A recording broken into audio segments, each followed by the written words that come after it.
BJP के सांसदों के सरकारी घर में कितने वोटर रह सकते हैं? 2 रूम के फ्लैट में कितने वोटर रह सकते हैं? राज्यसभा सांसद और आम आदमी पार्टी के नेता संजय सिंह ने एक एक सांसद और केंद्रीय मंत्री का नाम लेकर बताया है कि उनके घर से कितने कितने वोटर के नाम मतदाता सूची में जुड़वाने के लिए आवेदन किए गए हैं। संजय सिंह ने 11 जनवरी को प्रेस कॉन्फ्रेंस की तो 17 मिनट तक अब दिल्ली के अंदर आने वाले वक्त में चुनाव है, लेकिन दिल्ली के अंदर किस तरह से वोटरों को लेकर यहाँ पर दोस्तों खेला अपने चरम पर चल रहा है। लेकिन सबसे बड़ी बात तो यह है कि हमारे देश का गोदी मीडिया कितना दोगला हो चुका है। वो इन खबरों को आप लोगों तक नहीं पहुंचा रहा कि चुनाव से पहले ही वोटर लिस्टों के अंदर छेड़छाड़ करके यहाँ पर चुनाव जीतने की कोशिश की जा रही है या फिर एक विशेष पार्टी को चुनाव जिताने की कोशिश की जा रही है। लेकिन बावजूद इसके फिर भी हमारे देश का गोदी मीडिया खामोशी से मुंह पर दही जमा कर बैठा हुआ है। अब देखिए, रवीश कुमार सर ने इस रिपोर्ट को उठाया है और पूरी तरह से इंडिया के अंदर दिखाने की कोशिश की है। नमस्कार, मैं रवीश कुमार। बीजेपी के सांसदों के सरकारी घर में कितने वोटर रह सकते हैं? 2 रूम के फ्लैट में कितने वोटर रह सकते हैं? राज्यसभा सांसद और आम आदमी पार्टी के नेता संजय सिंह ने एक एक सांसद और केंद्रीय मंत्री का नाम लेकर बताया है कि उनके घर से कितने कितने वोटर के नाम मतदाता सूची में जुड़वाने के लिए आवेदन किए गए हैं।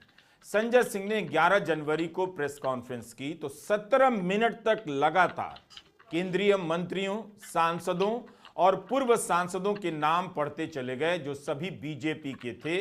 एक सांसद कांग्रेस का भी निकला और बताते रहे कि किस घर से कितने वोटर के नाम जोड़ने के आवेदन किए गए हैं। केंद्रीय वित्त राज्य मंत्री पंकज चौधरी के सरकारी घर के पते से 26 वोट, केंद्रीय मंत्री कमलेश पासवान के सरकारी घर के पते से 26 वोट, बीजेपी के सांसद सीपी जोशी के सरकारी घर से 28 वोट, तो बीजेपी के एक और सांसद जयप्रकाश रावत के सरकारी घर से 25 वोट, एक और सांसद बीजेपी के सतीश गौतम, उनके घर से 23 वोटर के नाम जोड़ने के आवेदन किए गए।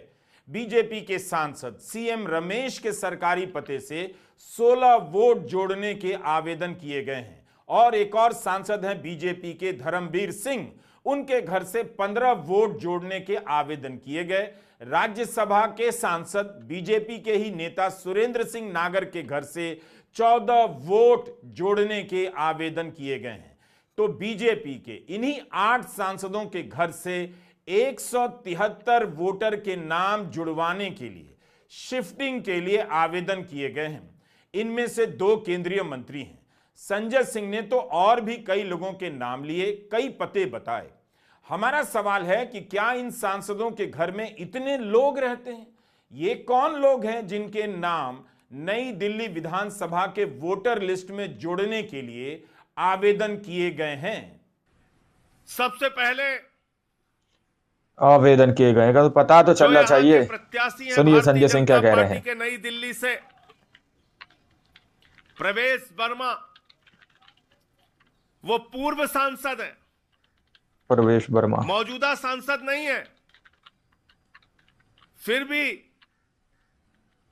मई से लेके मई, जून, जुलाई, अगस्त, सितंबर, अक्टूबर, नवंबर, दिसंबर, जनवरी, 8 महीने से सांसद का बंगला कब्जा करके बैठे हुए हैं। और इतना ही नहीं, अपने उस बंगले के पते पर 33 वोट बनवाने की एप्लीकेशन दी है। 33 वोट रजिस्टर पंजीकृत कराने की एप्लीकेशन दी है। प्रवेश वर्मा पहला नाम। दूसरा नाम, भारत सरकार के केंद्रीय मंत्री पंकज चौधरी जी, इन्होंने अपने पते पर 26 वोट बनवाने की एप्लीकेशन दी है। 26 वोट बनवाने की एप्लीकेशन दी है। भारत सरकार के केंद्रीय वित्त राज्य मंत्री पंकज चौधरी जी, भारत सरकार के केंद्रीय मंत्री कमलेश पासवान जी ने अपने पते पर 26 वोट कमलेश पासवान जी ने अपने पते पर, भारत सरकार के केंद्रीय मंत्री ने 26 वोट बनवाने की एप्लीकेशन दी है। इसी के साथ साथ एक पता है सांसद महोदय का मुखर्जी स्मृति न्यास, यहां पर सांसद महोदय के पते पर 31 वोट बनवाने की एप्लीकेशन दी गई है। इसके साथ साथ जयप्रकाश जी एक सांसद हैं, 13 तीन मूर्ति लेन, पता है इनका, भारतीय जनता पार्टी के सांसद जयप्रकाश जी, ये हरदोई से हैं, उत्तर प्रदेश से, और 13 तीन मूर्ति मार्ग इनका पता है, वहां से 25 वोट बनवाने की एप्लीकेशन दी गई है। साउथ एवेन्यू में एक एक्स एमपी है भारतीय जनता पार्टी के, त्रिपुरा के, जिनको कि गेस्ट एकोमोडेशन में जगह मिली है, रेवती जी, उन्होंने 25 वोट बनवाने के लिए एप्लीकेशन दी है। अब मैं एक बताइए, इस तरह से लोग जो है अपने वोट बनवाने के लिए एप्लीकेशन दे रहे हैं। में चले सब जाइए। नेता जो है, सीपी जोशी भारतीय जनता पार्टी के सीपी जोशी सांसद हैं। सीपी जोशी राजस्थान से बीजेपी के सांसद हैं। यहां से ज्यादा दूर जाने की जरूरत नहीं पड़ेगी।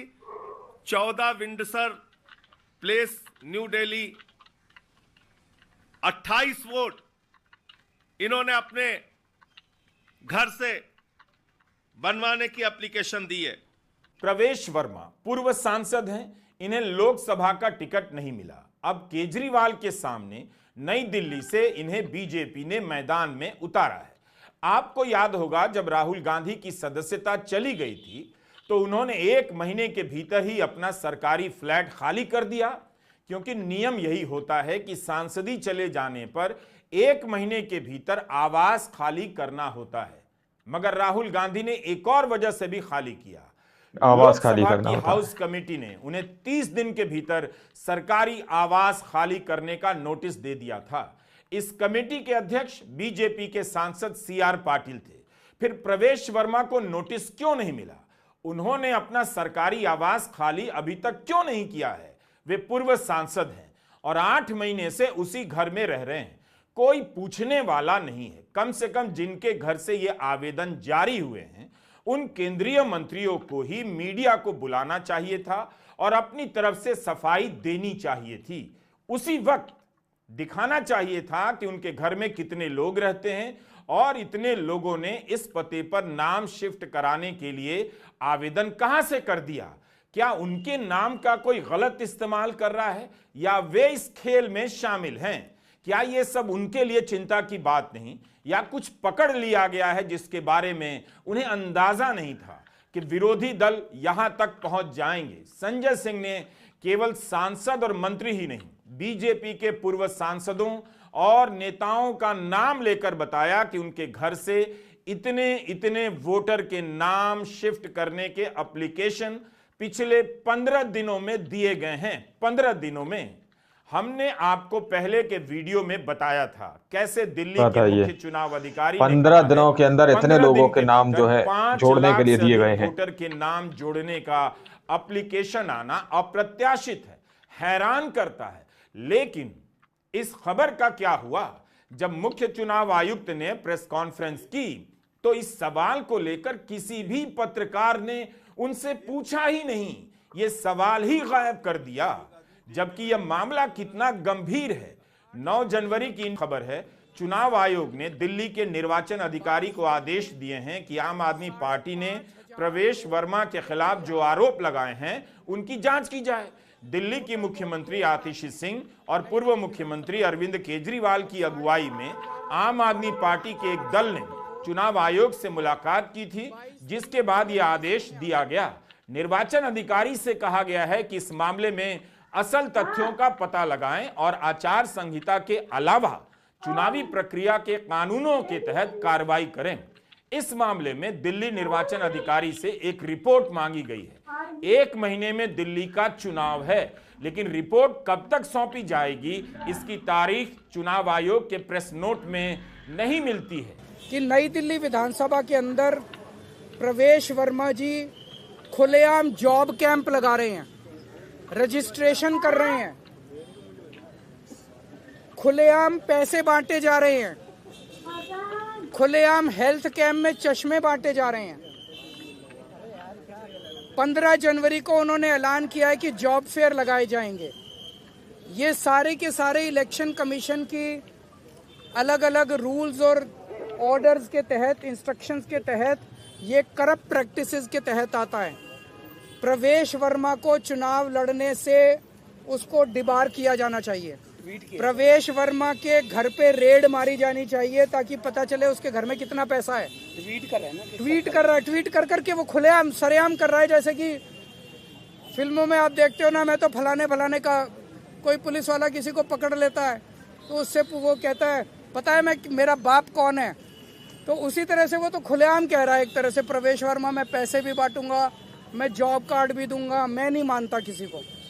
और हमने ये कहा है कि जो लोकल चुनाव अधिकारी हैं नई दिल्ली विधान। तो आप लोगों ने इस वीडियो को शुरू से आखिर तक देखा। वीडियो के अंदर साफ तौर पर बात की गई है कि किस तरह से यहाँ पर वोटरों के लिए वोट जो है वोटर लिस्ट के अंदर आवेदन किए जा रहे हैं, वोट बढ़ाने के लिए आवेदन किए जा रहे हैं कि किसी भी तरह से वहां पर वोट बढ़ाए जाएं। अब आप लोग देखिए कि 15 दिन के अंदर तकरीबन 5 लाख वोट जो है वो बढ़ाने के लिए आवेदन दिया गया है। तो खेला कितना चल रहा है उधर की तरफ, समझ सकते हैं आप लोग। चुनाव से पहले ये एक बड़ा खुलासा है। बाकी आप लोग इस रिपोर्ट के बारे में क्या सोचते हैं, क्या समझते हैं, अपनी राय कमेंट सेक्शन में जरूर दीजिएगा। मिलते अगली वीडियो में, जब तक के लिए जय हिंद, जय भारत।